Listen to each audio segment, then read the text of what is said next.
papaano yung mga, kababayan natin na talaga namang sapat lang o minsan kulang pa nga yung sinusweldo nila kada buwan? Papaano sila realistically magkakaroon ng emergency fund or ipon, as you say? Yeah, ang pinaka-best niya na ginagamit namin na tinuturo namin sa mga ano namin, students, yung bawas dagdag method. Mhm. Hmm, O hindi ano 'to yan? tungkol sa eleksyon, Hindi ko Oh, dagdag dagdag bawas. bawas. Ito bawas dagdag, Totoo. binaliktad natin. Okey, ano yung Okey. bawas dagdag method? Una, bawasan muna natin ang mga unnecessary expenses. Okey. Mm, Halimbawa, simple lang, mga food delivery, 'di ba? mm, Mm. mm. Yung mga pa-food delivery ka, mga minimum magkano 'yan? More or Oh, less pa-food delivery ka. 200, Hmm, 'di Oo, ba? kung Oo. 200 'yan, kung let's say hmm. magawa mo lang 'yan every week, Mm, 200 once a week. That mm. 800 din naman times 12 months, Ang 9,600 a bilis year. mo mag-compute, No, ang ah. galing Oo, ang talaga, galing, oo. ah. Oo, may human walking calculator ka pala diyan. Okey, sige, Oo. oo. 'Di Tapos? 'di ba? So, lumalabas 9,600 na puwede ka namang, 'di ba, kumain na lang sa bahay na hindi mo Oo. naman need, 'di Mhm, ba? So, yung perang hindi mo ginastos ay dagdag ipon mo. mhm. Yung perang hindi mo ginastos ay puwede pang emergency fund mo. That's Mm, number one. mm, Hmm, mm. And then second way to raise up an emergency fund, dagdagan Hmm, mo yung income mo. Sa oo. totoo lang, sa panahon ngayon, pag-iisa lang ang source ng income mo, hindi kaya nanganganib, 'no? Correct.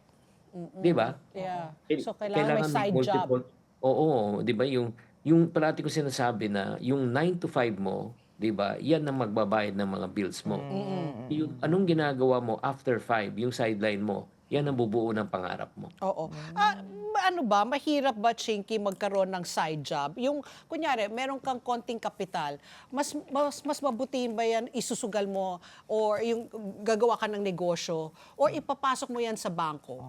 Kunyari, sabihin natin, kunyari, yung mga 10,000 pesos, meron kang naipon na 10,000. Ikaw ba ang pinapayo mo, 'di ba, gumawa ka ng Investment. negosyo, oo, Oo, 'di ba, magbenta ka kunyari ng mga sandwich or whatever, oo. or ipasok mo na lang yan sa bangko.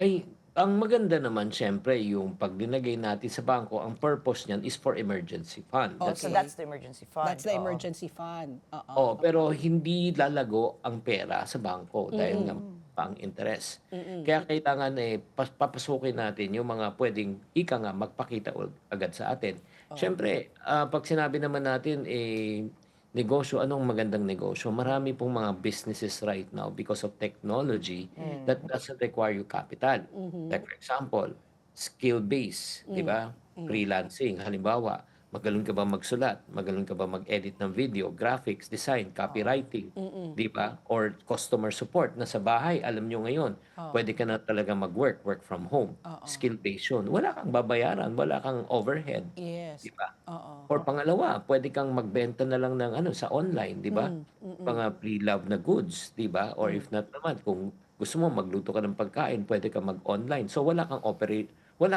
also cost, oo. operation expense Yeah. na rental sa bahay lang. Oo. Ang isa pang hindi nakikita ng tao na puwedeng pag-aralan ngayon, yung tinatawag na affiliate marketing. Which is Na mm. ang affiliate marketing naman po, kunyari may nakita kang produkto sa mga shopping app na nagustuhan mo. Hmm.